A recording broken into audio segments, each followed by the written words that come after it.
Welcome, everybody. This week, I'm talking to amazing sales expert Anna Green, and we're going to be discussing why maybe you are talking too much in your sales calls and actually losing the sale for various reasons. We're also going to be talking about the human side of selling. I'm very excited. So please welcome Anna Green from the Salesmakers. Hello. Hey, Anna, I feel like there should be a fanfare there. Yay! Love it. Anna, before we get cracking with that dynamite topic, introduce yourself, tell everybody what you do and kind of where you come from. Yeah, I can do that. Blind date, here we go. Yeah. So I'm Anna Green and I'm from North Yorkshire. I live in the Yorkshire Dales and I own the Salesmakers. So it does what it says on the tin. It's a sales strategy company. So I help people make more sales within their businesses. So I work with founders who they've got to a point in their business where they've sold their products and services through sheer passion and winging it and realised they've got to a point where they just cannot scale anymore doing that. Something's got to change, and it's filling in all those foundations, the processes, the stuff that's going to enable consistent sales, secure sales, regular sales, so that they can then scale without the ups and downs quite so much. Amazing. And just before we started recording, we were saying how do people feel about sales generally?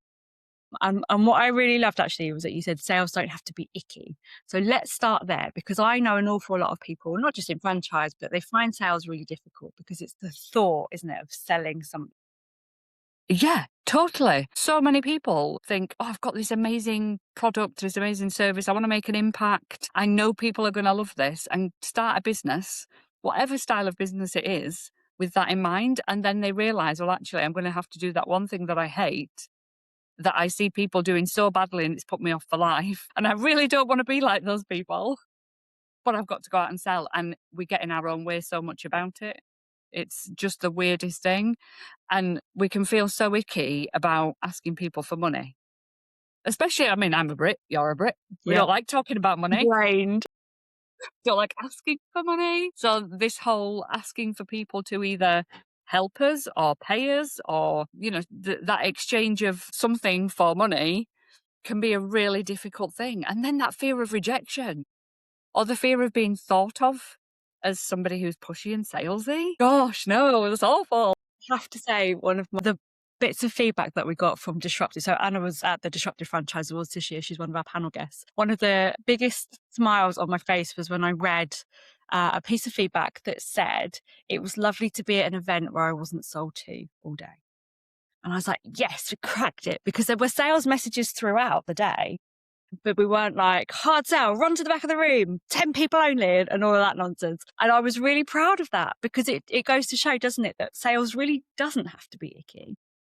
And you did sell all the way through that event. Yeah, I did. All the way through. And then you did a pitch at the end. Yeah. To buy your thing. And for somebody to say that, that's what sales should be. It should be a guided journey to either extend the offer and work with you further, or get the outcome that they want. And it should be a natural process. But so many people are triggered by the bad sales techniques that have sometimes gone along, that either they don't do it at all, or they think that's the only way. Yeah. Which is a shame.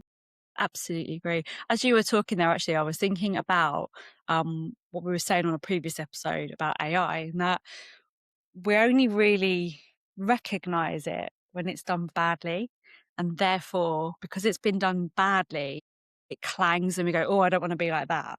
I think as much as we're like that with bad use of AI, where we see like the content written by robots and all the dashes and stuff like that, I think sales is like that as well. We've probably all had somewhere along the line a bad sales experience ourselves, and it just puts us off, doesn't it?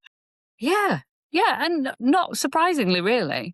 I mean, if you think that you're going to come across as one of those old double glazing salesmen from way back when I was a kid that used to knock on the door and basically tell you your house would fall down and you'd all die unless you bought the double glazing, or they would not leave the doorstep, or they were trying to get in your house. All those people nowadays that drop into your inbox with their, hey, I can see you're massively overweight. Will you buy my diet pills? Oh, you just think, no, actually, that's not sales. That's people just completely misunderstanding the point of building a strong, authentic business that's ethical and has integrity. And unfortunately, it does work for some people, but only people with a do you know, like colour personalities or disc Yeah, the profiling? disc profile. People who are red, the direct people, there's a very small percentage of them, especially in the female community, but in males as well. There's very few direct reds. And those are the people that they've got very little empathy. So we're talking the extreme version of. They've got very little empathy. They don't really get worried about a no because they know a no's just a no. It doesn't matter. They're that sort of person. They're the sort of people that get really, really good at running a business and running sales things because they don't attach themselves to the outcome and they don't care, not because they're horrible people, but they just don't have that thing in their brains that cares that people are going to think badly of them. Whereas, like, I think it's about 80, 85, 90% of the population have this empath gene somewhere along the way, whatever, however empathy is made, that stops us from doing that because we feel emotions attached to how people think about us or what we're going to make other people feel.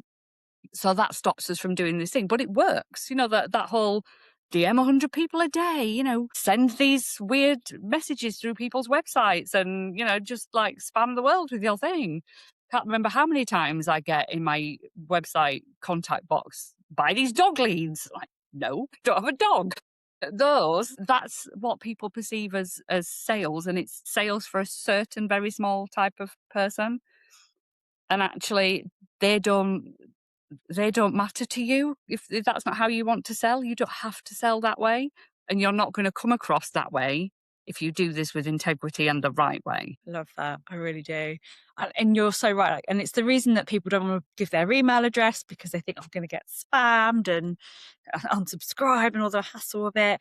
I think one of the key things that we do as human beings, I see this a lot in the franchise industry, is we make it about us as the person selling and we forget that actually it's nothing to do with us, really. It's about the person that we're selling to. Would you agree with that? Totally. Totally. If we make it about us, that's when it becomes desperate. That's when it becomes icky. Because I don't know whether, well, I bet a majority of the listeners, they've sold things in the past for somebody else. It's really easy to sell for somebody else because you're really passionate about the thing and you've tried it and you want somebody else to try it. Or you're doing it as part of a salaried job that you're detached from it because you're selling the company's thing. But when it's your thing, we then attach emotion to it again. So it then becomes that thing as actually, this means more to me than just recommending that thing that I absolutely love to my best mate because they wouldn't want to live without this thing that I find so magical. So somehow when we're talking sales, we need to start thinking, if it's our own thing that we're selling, what's it going to do for them? What's the amazing thing that they're going to get out of this thing and sell from impact? So when I talk about sales, I say stop selling, start serving, solving, and offering. Help people, support people, and give your value, time, energy, whatever it is, in exchange for money. Because when you start doing that, when you start serving people, solving their problems, offering amazing opportunities, it becomes about them. So you stop asking people to buy, you help people to get a result. And it totally changes your mindset. And every time I say it, it gives me goose pimples because I get so passionate about it because I know that the more you can help people, the more impact you can have, the more money you can make, which therefore in turn gives you more ability to impact people, to help more people, to make more money, and so on and so on. But it's just the flip in your brain about what sales actually is. Yeah, I was like literally, for those of you that are listening, not watching, I literally like sat forward and just drank that all in. I love it.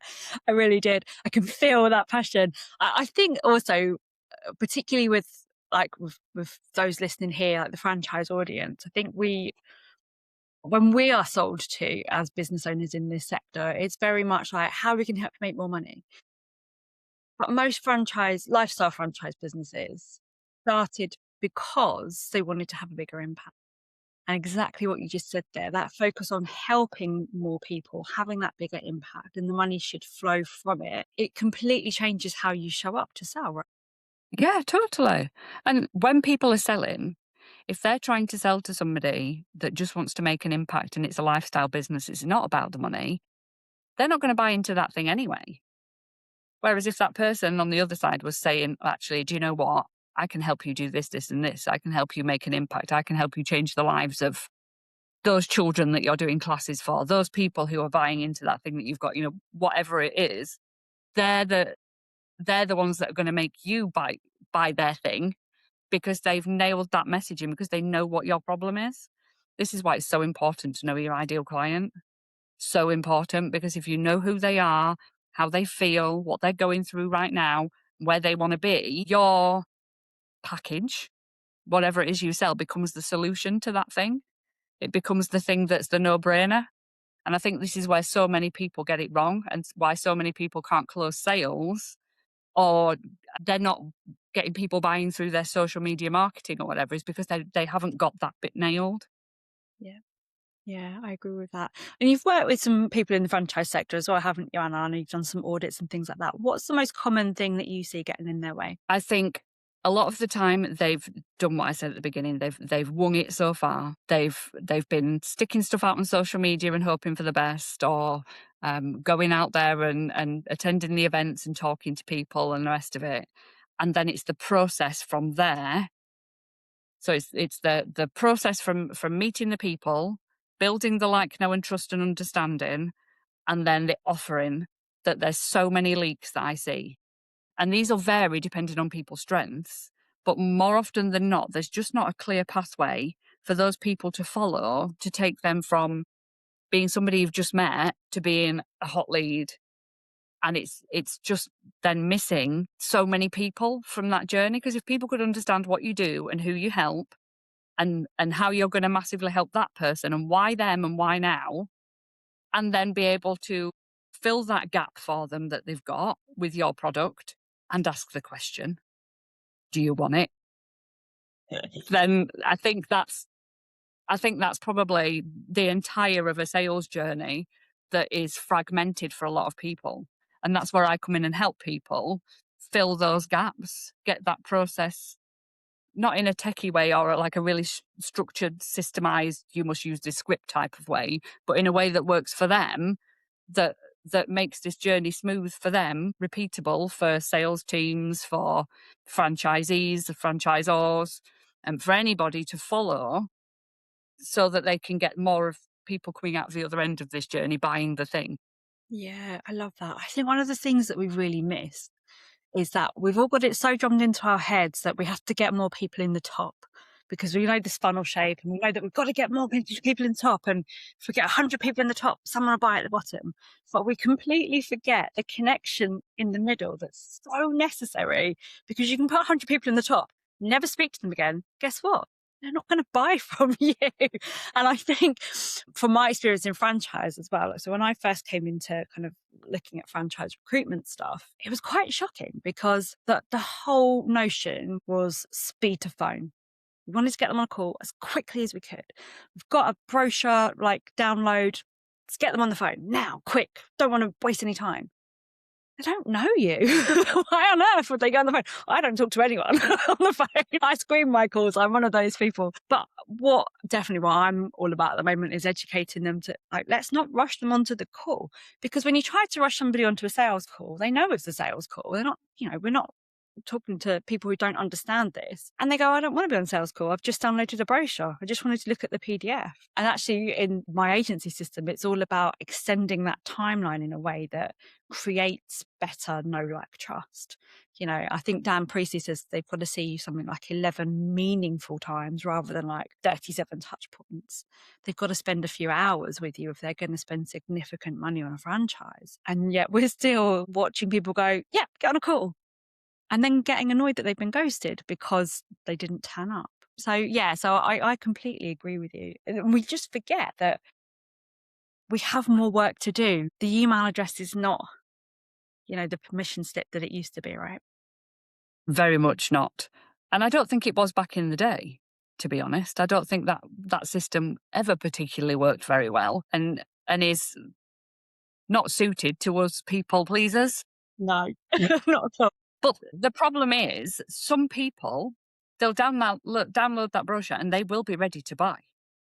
And if you don't get those people when they're ready to buy, they'll find somebody else that does. However, you will have some people that download a brochure and buy in 6 years' time. So you have to have something in place that catches everybody depending on how they want to buy. And if you don't, you miss people. So, like, if somebody phoned me straight away to try and sell me something, I would probably be okay with that, because I'm the sort of person that would download a brochure and be like, well, yeah, I like it, but I'm not ready yet. But tell me a bit more. And I'd be happy to say no. Somebody else who has a fear of being sold at may not pick up that phone. Exactly. You, there we go. Putting hand up. Yeah, you might run a mile from that and go, so that is not the company for me. So there's got to be some way, and there is ways of making it so that people can, like, choose their own adventure. Do you remember those books? Yes, I love those books. Yeah. Turn to page 4 if. Yeah, that's the one. Yeah. I think that again, that has to be part of the sales process as well, doesn't it? In that your sales process is not download the brochure, get a couple of emails, jump on a call. It's let's be a bit more clever about it with the tech that we've got now. It's so exciting because again, in the agency, we can kind of go, right, okay, well, they downloaded the brochure, but they didn't open any more emails. Or they downloaded the brochure, they clicked on the form, but they didn't complete the next form. And we can treat them differently depending on where their behavior shows us that they potentially are at.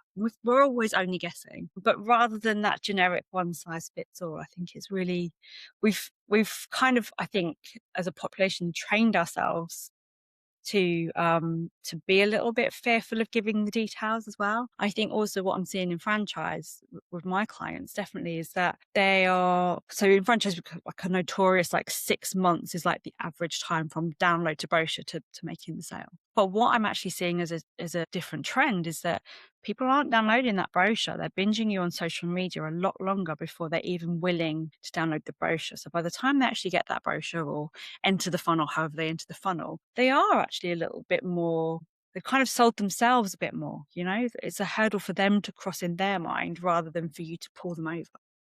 Yeah, I totally agree with this, because I think people are more wary about downloading something because they know that the person behind the business will have seen that they've downloaded this thing. I do just want to go back to where you said it's a lot of guesswork. Yeah, 'Cause it doesn't have to be doesn't have. guesswork. It doesn't have to be guesswork. I saw it on your face and I was like, oh, no, it doesn't. Because you just need to know what questions to ask the right audience to know at each stage of the journey to lead them where you want to lead them to help you understand and qualify them better, to give them the thing that they're going to need next to be able to make an informed choice. And it's knowing your ideal client again so well that you think, well, okay, so if this person, maybe they're a little bit nervous about this. Maybe they've never done anything like this before. Maybe they have experience. And being able to put people down the right pathway, funnel, whatever you want to call it, becomes so much easier when you know more about that person and more about the business and where you want them to go and where's going to be most helpful for them. Yeah, you're absolutely right. Absolutely. I think we're so lucky now from a proper marketing geek hat on, but we have so much data as well.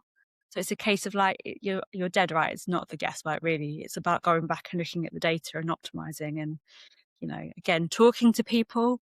People forget that they can talk to people and ask them, like, what do you think of this? Or how did that work? So, yeah, absolutely. I Yeah. want to come on to talk about the sales call aspect. I guess in my mind, specifically for franchising, but it doesn't have to be specific on franchising. We opened the podcast episode with you're losing sales probably because you're talking too much. So I'm going to shut up. But the reason that I wanted to come on to this is because I see an awful lot of, again, franchise specific, like franchisors, it's all about trying to get people onto the call. And all of the focus is like, get them onto a call, get the call booked. They haven't really thought through what they're going to do with that call and how they're going to construct it and systemize it, like you say, make it repeatable, but also to really get the good stuff out of the person on the phone. So where are people going wrong here? Well, first of all, who are they getting on a call?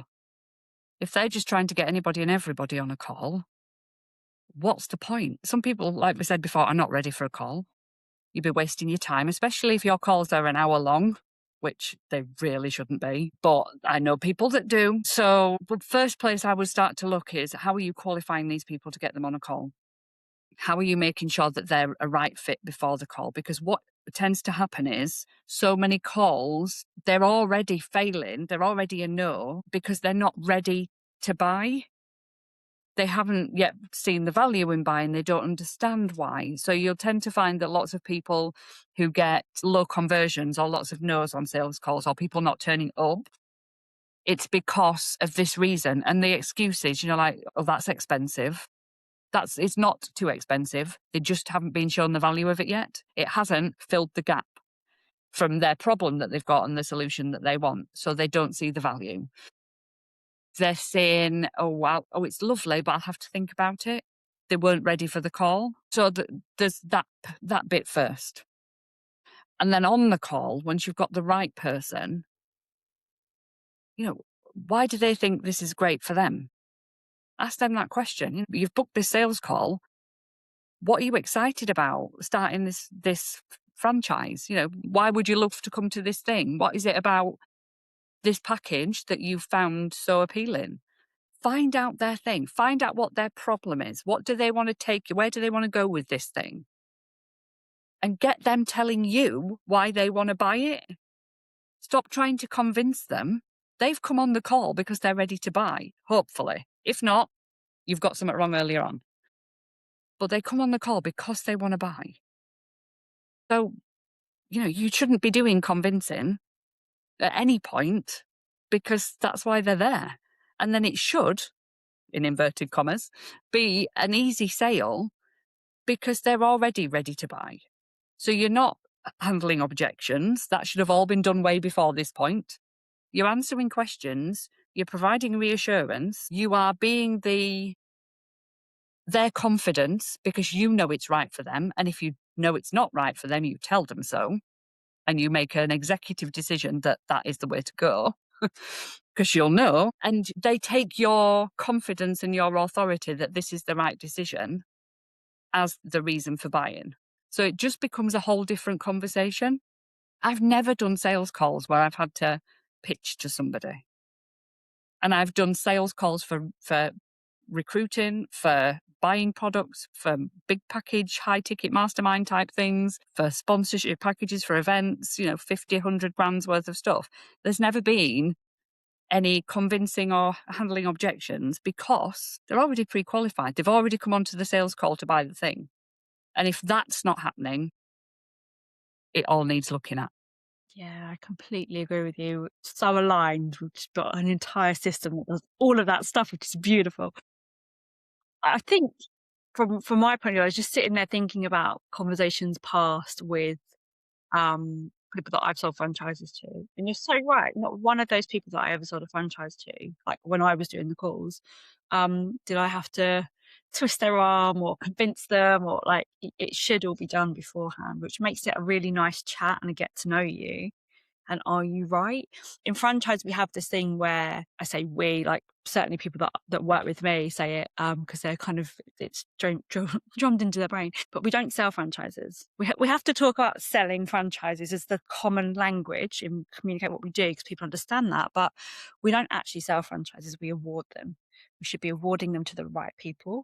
Exactly what you said there. We should be getting the right people on the calls that we then decide are re-awarding this or not. And I think when we reframe it like that, it's a completely different conversation. Yeah. Yeah, totally different conversation. I always say I'm not selling sales strategy.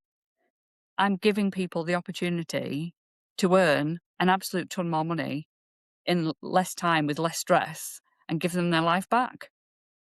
And for somebody in franchising, you're awarding a franchise, you're selling a franchise, but you're not selling a franchise. You are giving people this amazing opportunity to have potentially a lifestyle business or the opportunity to scale, but without all the pressures of setting up on your own, all these things. That's what you're selling. I talk about it as selling the sizzle, not the sausage. Yeah. And it was a phrase I heard way back when. Sausages on their own, they're So when they're boring. in a packet, they're slimy, they're pink, they're gross, they don't smell very nice. Whereas you put them in a pan and they start to sizzle and you start to smell them, your mouth starts watering. You can start getting hungry. You're imagining them between the 2 slices of bread or the bap or whatever it is, whatever you call it, with the red sauce or the brown sauce, and you're waiting to take that first bite and they're starting to go brown. That's what you're selling. You're not selling a sausage in a packet. No one cares about the sausage in the packet. That's the Nobody thing. cares. You're absolutely right. They want the solution. I can't remember who said it now. Somebody said this really famous phrase that got stuck in my head. You don't go to B&Q to buy a drill. You go to B&Q to make a hole in a wall. Well, however you're going to make that hole, it doesn't matter. It doesn't have to be the drill. It can be a hammer. Yeah. You find the thing that fits for the solution that you need and the outcome that you need. Yeah, 100%. And I think also the other thing that we're very guilty of on a sales call is that we forget that it is really about the connection and the conversation. And so what a franchisor does is they panic. And I've done this as a franchisee as well, to be fair. And you panic and you want to tell them everything. It's too much. Again, I'm a big advocate, I'm sure you are too, of like, if you've got a system in place, the system should deliver that information for you. Yes, you're going to talk about key aspects. You're going to talk about what's in the package, the support, but you shouldn't be giving them a list of absolutely everything because it's just overwhelming, isn't it? And exactly like you say, that you're trying to sell the sausage rather than Yeah, the pig. it's the facts and the features, and nobody cares. Nobody cares about facts and features. They don't care how many modules you've got to do or what's included and all this stuff until they've already bought into it. Yeah. When they've said yes, unless they want to know these things, because some people, some personalities, have to know everything, but they will ask for everything. And you'll know whether they need everything because they'll just keep asking questions and asking questions. If they're not doing that, don't tell them everything. They don't need to know. They can say yes, this is for them. And then you go through some of the key things that they need to know to get them from the yes to their first quick win or the legalities. Anything that they need need to know basis. And then you feed them a little bit more later on and a little bit more later on. Onboard them properly.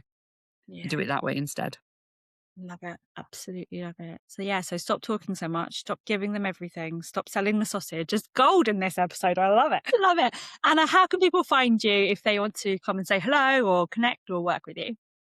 I am on pretty much all the platforms. So the Salesmakers on Instagram, Anna Green. Presume if you search the Salesmakers as well, it will come up on LinkedIn and Facebook. Yeah, and just send me a DM if you want some sales support. If you've got a question, drop me a message. I do leak audits as well, short little free sessions where people can come on to a call with me and just get some guidance on a little part of this sales journey and see where we can plug a couple of leaks on a call. And yeah, that's probably the best way of getting me through socials and DMing me. Amazing. We'll put the links in the show notes as well. Anna, thank you so much. It's been an absolute pleasure talking to you today. Well, thank you for having me.